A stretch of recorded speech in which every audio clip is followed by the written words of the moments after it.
Paz do Senhor, irmãos.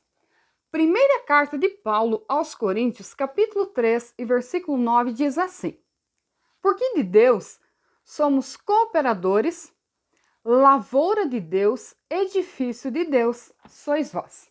Quero deixar uma reflexão para os obreiros, aquelas pessoas que foram chamadas por Deus para trabalhar e para edificar.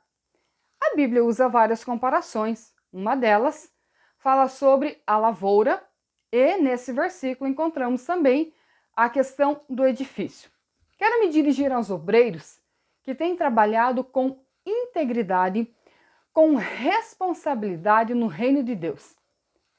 Vamos pensar um pouco sobre as fases do trabalho.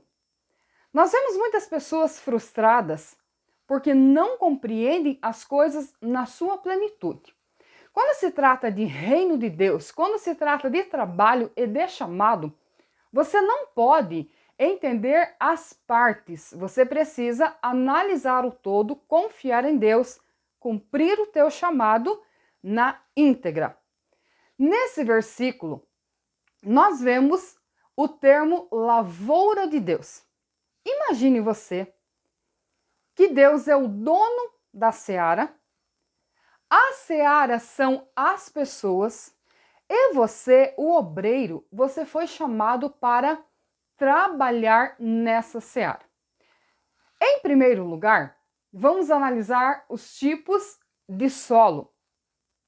Existem lugares com pedras, existem lugares em que a terra é dura, existem lugares em que a terra é arenosa. E existe, lógico, o solo que já foi trabalhado e já foi adubado. Vamos pegar agora você como obreiro e vamos imaginar você como um trabalhador. Você chegou em um local, em uma cidade, e você pegou um solo pronto para o plantio. Já foi destocado, já foi queimado, já foi passado o maquinário necessário para tirar os tocos, para mexer na terra, para que ela se torne mais fofa, já foi adubado. Você chegou, colocou a semente e aguou. O que irá acontecer?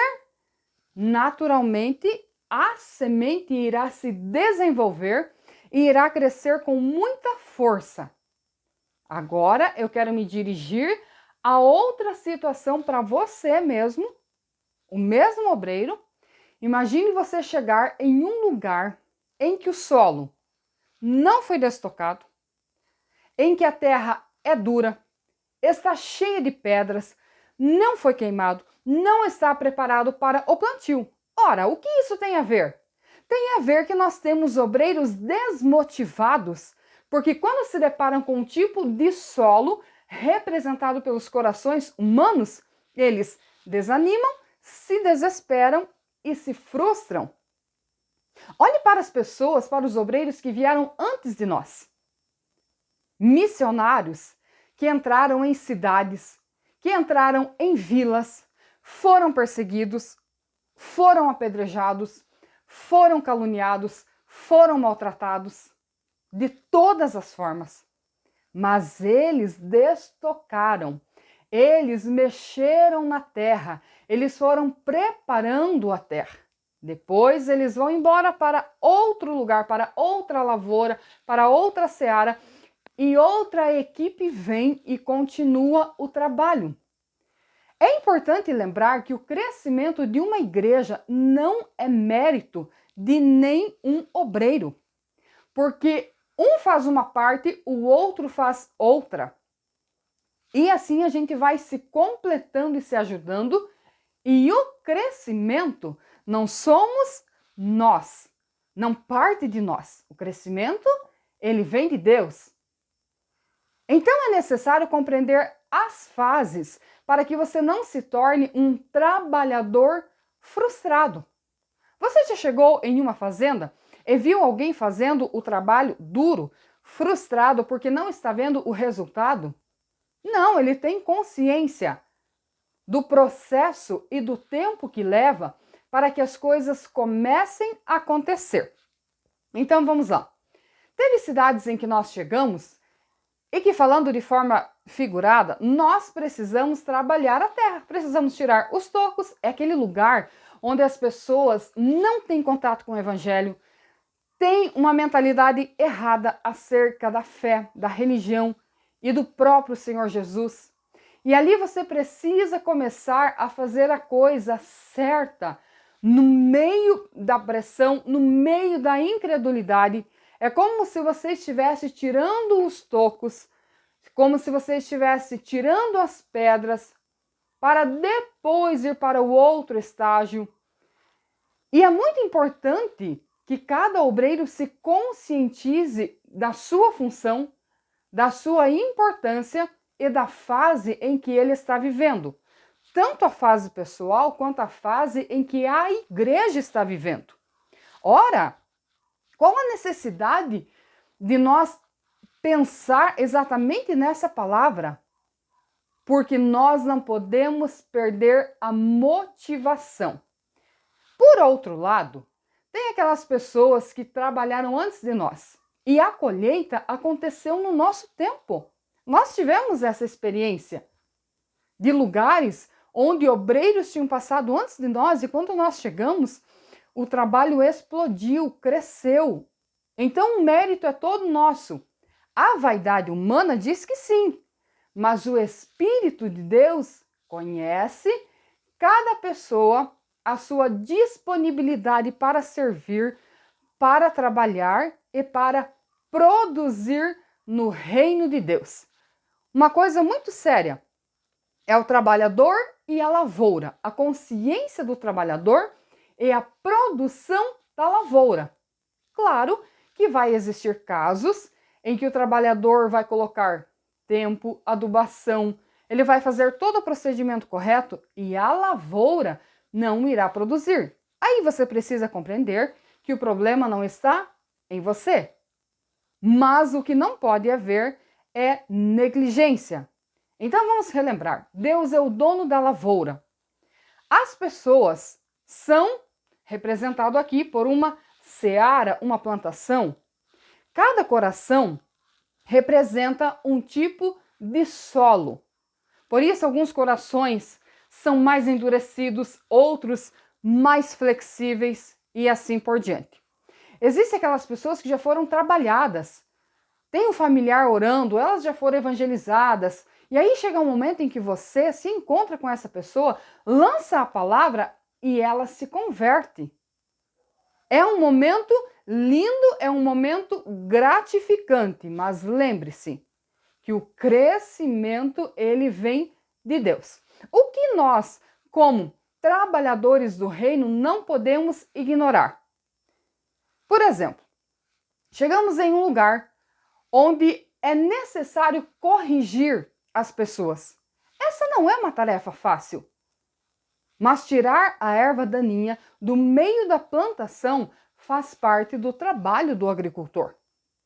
Então, cada momento requer um tipo de ferramenta, um tipo de preparo do trabalhador e, sim, o agricultor não pode ignorar o momento em que ele está vivendo. Como eu vou compreender isso?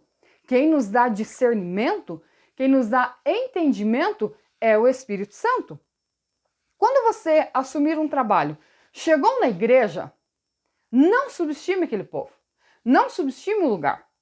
Não se coloque como superior. Se jogue aos pés do Senhor Jesus pedindo direção, sabedoria, estratégia. E o Espírito Santo vai levar você exatamente no problema e ali você vai trabalhar com a tua habilidade, com as tuas ferramentas, porque um é diferente do outro. Tem pessoas que só pregam esperança. Porque elas são otimistas? Não, elas foram chamadas para isso. Tem pessoas que só pregam exortação. Por quê? Elas estão constantemente chamando a atenção do povo por vontade própria? Não, é um ministério de manter o povo atento, acordado. Então, cada pessoa tem que entender o seu chamado, compreender o seu ministério e manter o foco. O nosso inimigo, ele irá lançar sementes ruins no meio da plantação, você como obreiro precisa de estar atento para tirar a semente ruim. E várias situações. Nós temos também a reflexão do joio. Perceba que a parábola do joio nos dá a entender que foi lançada a semente e que o agricultor ignorou e deixou crescer. Lógico que depois que estava grande não tinha mais como arrancar. Mas quando ainda é pequeno, quando ainda está no início, ele poderia tirar sim. Isso nos lembra de coisas pequenas, aparentemente insignificantes, porém perniciosas que podem maltratar a lavoura. Temos também os ataques externos. Temos os tipos de animais que atacam o tipo de plantação. O agricultor precisa estar atento ao que vem da terra e aos ataques externos, e ele precisa cuidar da lavoura. Outra comparação também, ainda no mesmo versículo, fala sobre o edifício de Deus. Olha só que interessante. Ainda os obreiros, como trabalhadores desse edifício, cada um precisa se conscientizar da sua parte. Vamos usar uma linguagem simples. Alguns trabalham no fundamento, outros trabalham quando se levantam as paredes do edifício, outros trabalham na cobertura, outros trabalham nas aberturas, outros trabalham na decoração e outros trabalham na reforma. Tudo o que foi novo um dia irá se deteriorar. Em uma certa época, em algumas dificuldades em que enfrentávamos, eu fiz uma oração e pedi ao Espírito Santo o seguinte: por que está tão difícil de lidar com tal situação? E a resposta que eu recebi foi exatamente essa: reforma é pior do que iniciar uma construção. E aí eu comecei a pensar, comecei a compreender melhor as coisas. É porque nós olhamos as coisas espirituais com os olhos físicos.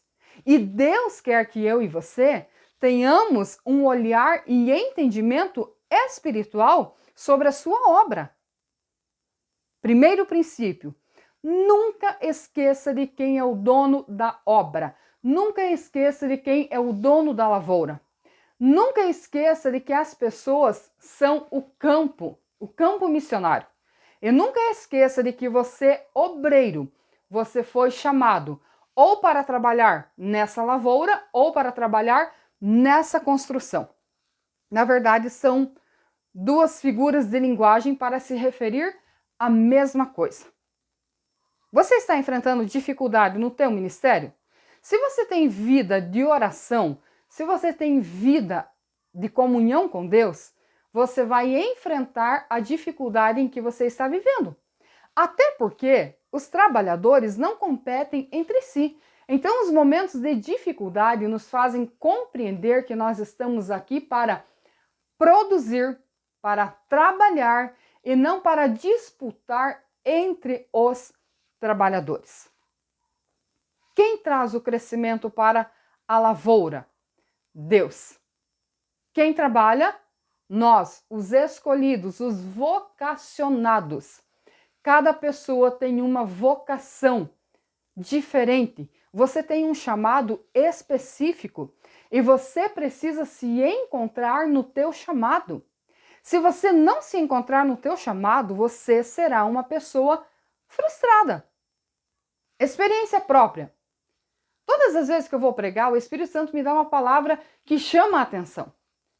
E um dia eu falei com Deus e disse: Deus, eu queria trazer uma palavra alegre, animada, de esperança. E o Espírito Santo falou comigo: eu te chamei para exortar, para corrigir, para trazer conserto. Ora, mas é um ministério que tem suas dificuldades? Sim. Mas onde nós não vemos, o Senhor sabe das coisas. Nós entendemos que a palavra do Senhor ela é penetrante. E ela age no espírito, ela age na alma, reflete no corpo. Então nós precisamos obedecer ao nosso Senhor e cumprir na íntegra o nosso chamado. Você está frustrado com a fase em que você está vivendo? Se levante, tenha disciplina. Não é todos os dias que nós acordamos felizes e motivados. Por isso é necessário de ter disciplina para continuar cumprindo a missão. Agora tem um detalhe. Se no teu coração o amor pela obra do Senhor, pelas almas, pelas pessoas, se esse amor grita dentro de você, você vai persistir no teu chamado. Se a tua motivação ministerial é errada, então você não vai conseguir cumprir o teu chamado. A Bíblia deixa clara a diferença entre o que ama e entre o mercenário. O mercenário é aquele que ganha para fazer as coisas. Ele não faz por amor. Ele faz porque ele tem uma remuneração. Ele está ganhando alguma coisa. E existe aquela pessoa que faz por amor. A motivação nunca acaba. Passa por lutas, passa por provações, passa por perseguições. O nosso inimigo irá atacar tanto a lavoura quanto o trabalhador. Porque quando ele não consegue destruir a lavoura, ele vai no trabalhador. Se ele desmotivar, o trabalhador, se ele atingir o responsável pela lavoura, quem sabe essa lavoura não irá ficar abandonada. Portanto, eu e você precisamos de ter discernimento para cumprir o nosso chamado. Quantas vezes Deus falou comigo e falou com você a respeito da obra missionária? Não fantasie, porque o trabalho é árduo, é difícil, é vida de integridade, é vida de oração, de jejum, de conhecimento bíblico, colocando a palavra em prática e alimentando os famintos espirituais, levando a água para os sedentos espirituais e o Espírito Santo agindo. Tem lugares em que você vai dar o teu melhor e você não verá o crescimento. Não se desespere, apenas faça o que é certo. Você poderá estar em outra cidade depois de tempo e o trabalho por onde você passou irá florescer e você tem parte nesse crescimento. 8 anos depois eu recebo um agradecimento a respeito de um senhor de idade que quando eu ia na casa dele eu evangelizava ele. E eu já tinha me esquecido disso. 8 anos depois eu recebo um agradecimento porque essa pessoa decidiu aceitar Jesus como Salvador. O nosso trabalho não é em vão. Ei, obreiros e obreiras da obra do Senhor, se levantem, se posicionem. Nós fomos chamados para servir. Essa é a temática do ano de 2023. Chamados para servir, chamados para trabalhar. E assim nós vamos fazendo cada um uma parte. E o projeto vai sendo desenvolvido, concluído, o nome do Senhor glorificado, as pessoas restauradas. Termine os teus dias em paz. Quando você olhar para trás, que você lembre da tua conduta, que você lembre do teu trabalho. E que se as pessoas precisar falar mal de você, que elas precisem mentir ao teu respeito. Essa é uma das partes mais lindas e é o teu legado. Deixe isso na vida das pessoas. Marque a vida das pessoas com a presença de Deus. Essa foi uma decisão do meu coração. Marcar a vida das pessoas com aquilo que eu recebi do meu Senhor. Claro que para isso houve processos em que eu passei exatamente sozinha. Mas foram processos que me ensinaram. E através desses momentos a sós com Deus, tanto de luta, quanto de provação, quanto de vitória, esses momentos fizeram com que o meu coração se transformasse em um armazém para transmitir a palavra e para levar vida aos ouvintes, água para os sedentos. Não ignore o teu trabalho. Não esqueça da tua parte. E assim um dia nós estaremos todos juntos e, segundo a justiça e misericórdia de Deus, receberemos a nossa recompensa. Que Deus te abençoe, em nome de Jesus.